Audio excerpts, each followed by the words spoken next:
বড় মাছ সবসময় পাওয়া গেলেও গুরু মাছ কিন্তু বেশি পাওয়া যায় না, সবসময় ওঠে না। তো অনেক দিন ধরেই গুরু মাছ খেতে ইচ্ছে করছিল। আজকে সকাল সকাল কর্তামশাই গিয়ে গুরু মাছ পাওয়ায় নিয়ে এসেছে। তো ভালো করে ধুয়ে কেটে পরিষ্কার করে নিয়েছি। আর এদিকে শীতকাল মানেই নানা রকম সবজির সমাহার, নানা রকম সবজি ঝিরিঝিরি করে কেটে নিয়েছি। তো আজকে বানাবো এই কাঁচা মাছের চচ্চড়ি। দেখো, এই মাছগুলো ভালো করে ধোয়ার পরে এর মধ্যে এখন এই সবজিগুলো যে কেটে ধুয়ে রেখেছি এগুলো দিয়ে দেব।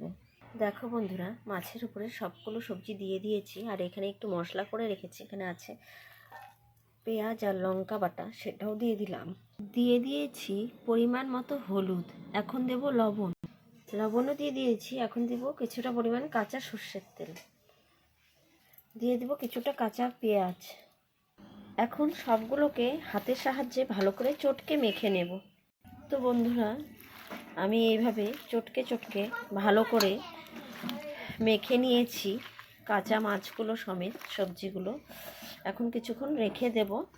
আর ওদিকে কড়াই বসিয়ে দিয়েছি।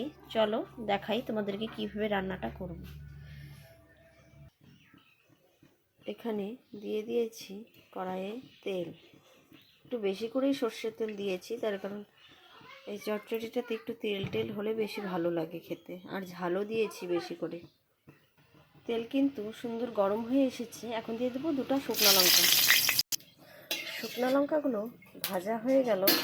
দিয়ে দেব কিছুটা কুচিয়ে রাখা পেঁয়াজ, দেব সামান্য পরিমাণ কালো জিরে।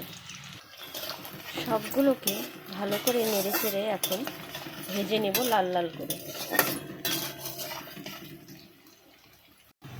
পেঁয়াজটা দেখো লাল লাল করে ভাজা হয়ে গেছে। এখন আমি যে মেখে রেখেছি সমস্ত মাছ মশলা দিয়ে সবজি দিয়ে, এগুলো আমি এখন এর মধ্যে দিয়ে দেব।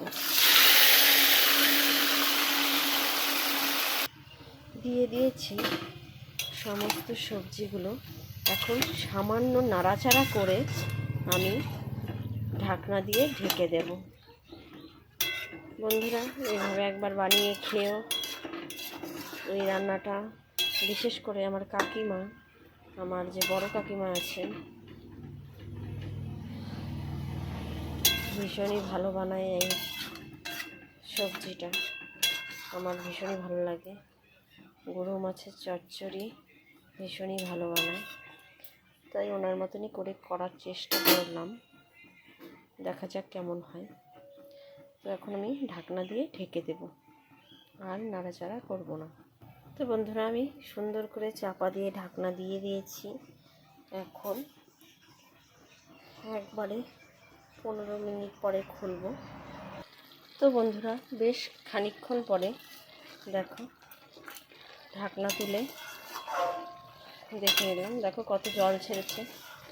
জল দেওয়ার প্রয়োজন নেই।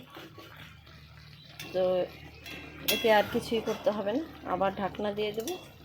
জল শুকিয়ে গেলেই নামিয়ে নেব।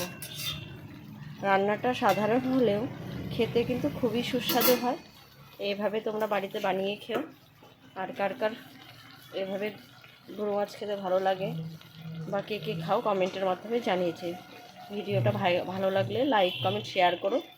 দেখা হবে নতুন একটা ভিডিওর সাথে।